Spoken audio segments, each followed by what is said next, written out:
어제 교육 발표했잖아요. 예, 교육 역량 강화 방안. 예, 자사고, 외고, 국제고 25년에 일반고로 전환한다. 근데 아직 먼 미래 얘기 같긴 한데 그쵸, 어떻게 생각하시는지 궁금해요. 그쵸. 일단은 진짜 특목고 이런 게 없어질까? 없을 수 있을까? 막 이런 생각도 들 것 같고 여러 가지가 있는데 예전에 우리가 이제 이렇게 학교 지나가고 할 때 둘 중에 하나를 선택을 해야 되는데 내신이 좋아지는 대로 갈 거냐, 음, 그 애들이 성적이 그러니까 뱃머리가 될 거냐, 음. 어? 그다음에 이제 원래 용꼬리가 될 거냐? 선배들이 아주 그 잘 나가는 학교가 몇몇 있는데 그런 데 가서 제가 어 망한 거 아니에요. 그 망했지. 뱀의 머리가 될 걸 어 그랬어. 연거리가 되느냐. 근데 저는 일관적으로 뱃머리가 훨씬 낫다라고 저 지금도 후회돼요. 예, 뱀 머리 주장을 할 걸. 주장을 하고 있어요. 어, 왜냐면은 그러니까 집안에 굉장히 부자다 그러면은 연골이 전략이 맞아요. 음, 그러니까 집안에 그 재산이 많고 부모의 역량이 좋고 그러면은 연골이 전략도 괜찮아. 근데 집안에 이렇게 뒷받침이 안 돼 지금. 그러면 얘는 자기 혼자 인생을 돌파해 나가야 되거든. 근데 자기 인생을 혼자 돌파해 나가려면은 자신감이 너무 중요하단 말이에요. 그게 음, 꺾이면 돌파를 못 해 절대로. 아, 그래서 뱃머리 전략으로 가야 되는 거예요.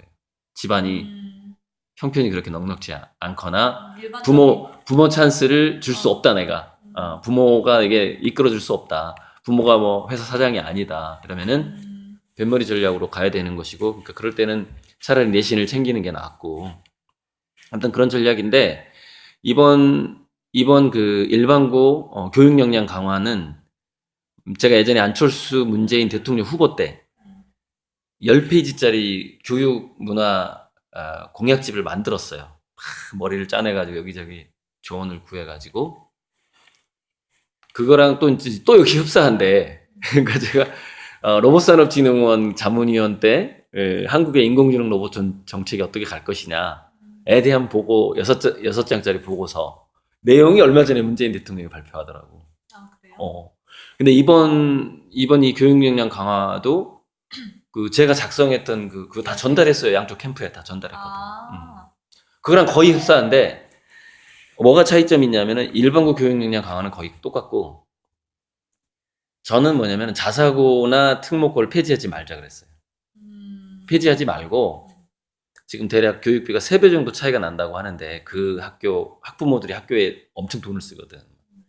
자사고 같은 경우에는 이사장도 막 돈을 쓰고 그리고 일반고에 돈 쓰는 거 이게 그 금액 자체가 3배가 차이 나니까 특히 일반고에서 뭐가 교육이 안 돼 버리냐면은 특성화 교육이 안 돼 버리는 거예요. 그러니까 특성화라고 하면, 일반고에서 예를 들어서 네, 예체능을 예체능 하고 같은 거, 싶다거나 네, 뭔가 유학을 가고 싶다거나 이럴 수가 음, 있는데 그게 지원이 안 돼. 너무 획일화돼 어. 있는, 지원이 안 되고 그냥 뭐냐면 그냥 관리 감독만 되는 거야. 네. 네, 그게 이제 일반고였는데 그거를 강화시켜 주겠다는 거거든. 그 2조 이상을 투입해 가지고.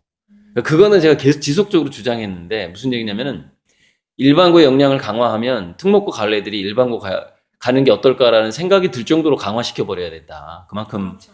그만큼 일반고에 하고 그다음에 지역 균형, 그러니까 시골 학교에 장점을 더 주고 대학 입시 제도를 일반고에 맞춰서 만들어 버리는 거야.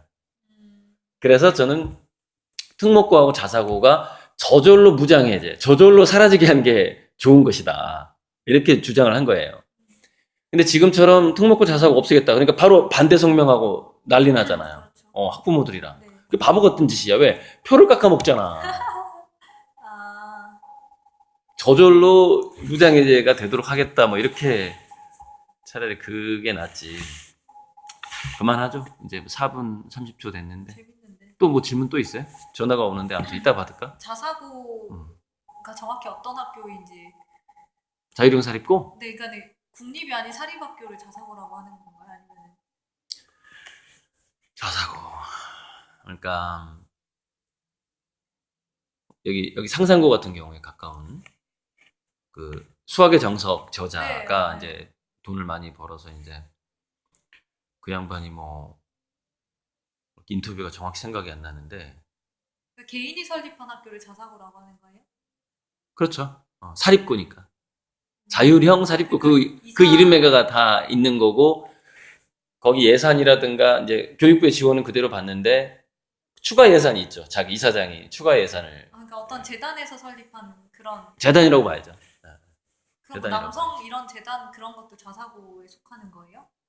재단은 무지 많지. 그거는 뭐 기업일 수도 있고 그냥 뭐 은행일 수도 있고 개인일 수도 있고 뭐 그렇게 되는 건데 그러니까 이런 얘기가 있어요. 그 사람들이 세금을 덜 내기 위해서 우리가 이제 세금을 덜 내기 위한 방법이 면세 관련된 업을 하거나 아니면 교육계나 문화계 쪽에 돈을 쓰게 되면 그게 감면을 받거든요. 기업의 이익을. 그래서 대기업들이 다 미술관을 갖고 있는 건데 그게 돈 세탁도 하고 뭐 아무튼 아주 좀 안 좋은 용도로 그림이 쓰여지고 있어요. 근데 저는 이제 그런 관행도 한번 개선시켜 볼 그런 화가로서 그런 꿈도 있는데. 그러니까 어쨌건 제 얘기는 뭐냐면은 세금 제도를 조금씩 개선을 해서 진짜 그 사람들이 세금 감면을 받기 위한 교육이 아니라 그러면 어떻게 돼? 저절로 정말 교육에 대한 사명감으로 학교를 차린 건지 아니면은 세금을 감면받기 위해서 지금 교육계로 와가지고 돈을 지금 세이브하고 세금을 세이브하고 있는 건지 스스로 느끼게 하면 되잖아. 이거를 뭐 어떻게든 바꿔가지고 그러면은 진짜 교육에 사명감이 있는 자사고하고 꼼수가 있는 자사고가 저절로 구분이 되는 거지. 그러니까 제 작전은 뭐냐 말라 죽게 하는 작전이라니까. 네. 근데 왜 그렇게 도태되게 하는 작전. 생각을 못하는 건 아닐 텐데 왜 그렇게 그냥 폐지? 의외로 생각을 못할 수도 있어요. 그런 지금 민주당이나 청와대에서 그렇게 정치계로 들어간 사람들이 그러니까 되게 막 흑백 논리 같이 들어간 사람들이 뭐냐면은 그렇게 깊이 고민을 안 해. 오랫동안 어떤 교육이든 문화든 정책에 대해서 기본적으로 그 사람들은 어떤 줄서기라든가 출세 구조라든가 이런 데 좀 신경을 쓰다 보니까 무슨 얘기냐면 학교에서도 승진의 그러니까 교사들한테 직접 들은 얘기인데 네. 승진에 신경 쓰는 교사하고 애들 교육에 신경 쓰는 교사가 완전히 다 갈린다는 거야. 그러니까 애들 교육에 신경 쓰는 교사는 자기 학급 등수에 신경 쓰는 게 아니라 개별적으로 신경을 쓰기 때문에 학급 평균은 낮아. 그러니까 교장 교감한테 야단 맞는 교사야. 그리고 승진 점수 따는데 관심이 없어. 그러니까 평교사로 은퇴해요. 근데 그 밑에서 좋은 제자들이 많이 나오지. 근데 교장 교감되는 지금 구조에서 교장 교감되는 그 제자들은 별로 좋은 제자가 안 나올 확률이 더 높죠. 왜? 이 사람은 승진에 신경 썼으니까. 교육에 신경 쓴 게 아니라. 두 가지 신경 못 쓴다고 하더라고요. 마찬가지로 자 정치계에 간 사람들 봐봐. 그 사람도 승진에 신경 쓰는 교사에 가까워. 교육에 신경 쓰는 교사에 가까워. 나는 승진하고 상관없어. 난 개별적인 이 아이들의 맞춤 교육을 할 거야. 그렇지. 못 올라가지. 그래서 뭐냐면 깊이 있는 정책이 안 나와 잘 그쪽에서는.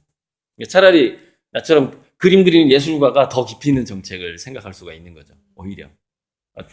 그만큼 저는 학원도 해봤고 애들 과외를 많이 해봤잖아. 특히 이제 교육 봉사를 돈 없는 애들 무료로 과외 봉사도 거의 한 15년 정도 했고. 그러니까 일단 그 학부모들의 얘기를 돈 없는 학부모들의 얘기를 들으면서 좀 더 이제 그런 것들이 조율이 되지. 좀 더 깊이 이렇게 하는 게 전반적으로 기회의 평등을 주는 거다. 이제 그런 게 좀 저희는데 내가 무슨 얘기 하려고 그랬더라 잠깐. 중요한 게 하나 있었는데. 중요한 게 뭐였지? 전 농어촌에 살면서 농어촌 전형의 특혜를 못 입었거든요. 아이고. 그때 제도가 없었나 보다. 아니 있었는데 몇 명 선발 안 하니까 못 입었구나. 네. 거기서도 교정 교감이 또 미는 애가 돼요. 농어촌에서도. 아니 그러니까 시골의 농어촌 학교인데 전라남도에 수재들이 모이는 학교였던 거예요. 너무 센 데를 갔구나. 시골에서 그냥 내신 잘 받아서 어떻게 보면 더 좋은 대학을 갈 수 있었던 상황인데. 설마 순천여고는 아니고? 아니 아무튼. 순여고 아니고 창평고등학교라고. 창평 알아 창평. 이제 제가 구례 출신인데 구례에서 중학교 때 탑을 찍었어요. 구례 고등학교를 이제 교장이 와서 오라고 했지. 가면은 뭐 최소 3등 안에 들지 않겠냐. 내신을 잘 받을 수 있었던 상황인데 공부 분위기도 그렇고 아, 이제 일단 대세는 그때 분위기가 뭔가 좀 내신보다 수능으로 좀 잘 가는 분위기라 저는 거의 창평고를 택해서 갔는데 쉽지 않더라고요. 창평고하고 거창고하고 비슷한 개념이죠. 장성고 아, 뭐 장성고. 그런, 네, 맞아, 그런 맞아. 학교인데 많이 들어봤어. 힘들었어요. 각종 각색의 잘난 애들이 오니까 잘나는 오지. 그다음에 교육 과정은 레벨이 엄청 높아가지고 한 번 못 따라가면 완전히 이제 계속 꼴찌해야 되는 상황이 돼버린다니까. 계속 그 영꼬리 전략이지. 그냥 계속 그냥 중간 이렇게밖에 못 가는. 그러니까 본인이 이제 본인 부모님이 엄청나게 부자였더라면은 이제 그 무슨 얘기냐, 그 고등학교 나온 것만으로도 10분 활용을 해서 그걸 써먹을 수가 있거든. 써먹을 수가 있는데 못 써먹지. 만약에 그렇게 되면 이제 대학 진학에 이제 문제가 생기고. 그럼 원래 질문이 뭐였더라? 농어촌. 그러니까 아까 얘기했던 것 중에 답이 있는데, 그런 애들이 농어촌 전형을 쓰니까 오히려 농어촌에 써도 밀리는 상황이 되는 거지. 그러니까 사실 거창고나 뭐 그런데 창평 아무튼 이런 데도 사실 특혜를 입고 있기 때문에 거기를 지원해 주는 게 아니라 그 주변에 있는 일반고를 지원해 주면서 오히려 뭐 농사 체험 학점을 준다든지 농장 체험 학점을 준다든지 그 내신 성적에 있어서 실질적으로 그 지역에서 많이 체험할 수 있는 거에 가산점을 주는 거죠. 예를 들어서 뭐 거제도에 무슨 공단 지역에 있다거나 뭐 이렇게 하면은 오히려 그 뭔가를 만드는 협력업체에서 뭐 인턴을 하는 거에 대해서 높은 가산점을 주고 이제 사고 안 나게끔 잘 관리를 해야죠. 그래서 그러니까 이제 우리가 왜 계속해서 서울 강남 이렇게 되냐면은 거기는 각종 체험할 수 있는 학원, 뭐 영화관, 문화시설이 너무 좋으니까 그쪽에서 그 어떤 학종, 학생부 종합평가에서 가산점을 얻을 수 있는 체험을 할 수 있는 기회가 너무 많은 거죠. 그러니까 걔네들이 좋은 대학을 더 많이 갈 수밖에 없는 거지. 그러니까 그 구조를 깨야지. 그 구조를. 그러니까 기본 답은 다양성이에요.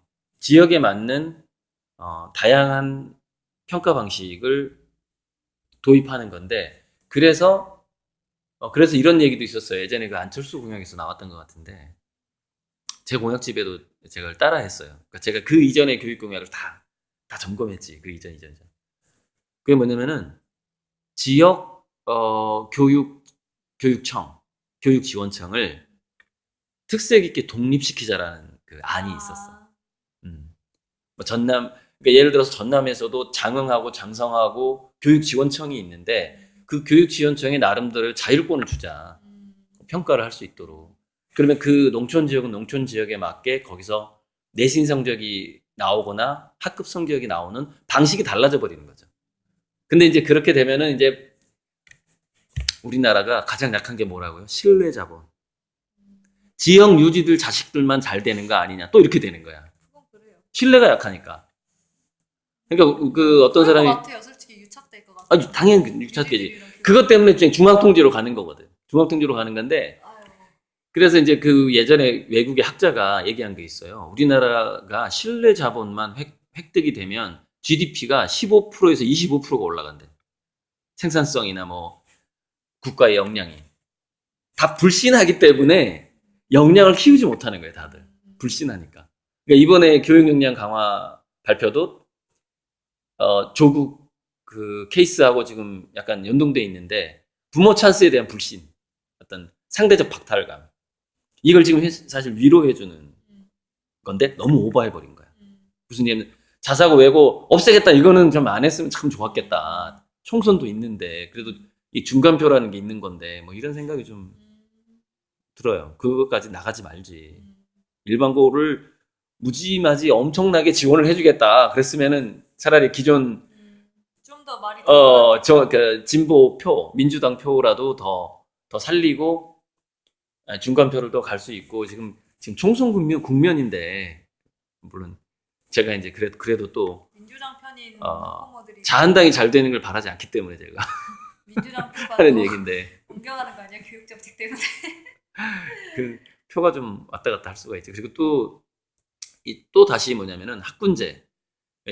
그 영꼬리가 될 수 있는 강남 집값, 좋은 학교 주변의 집값이 다시 올라가는데, 어쩌면은 그 집값을 올림으로써 경기를 부양해보겠다.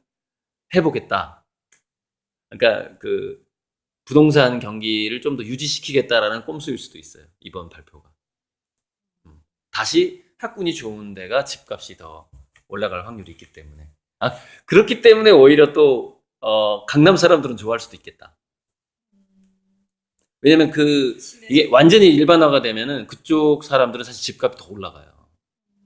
그러니까 이번 정책은 이제 어느 표가 더 많을 것이냐의 문제지.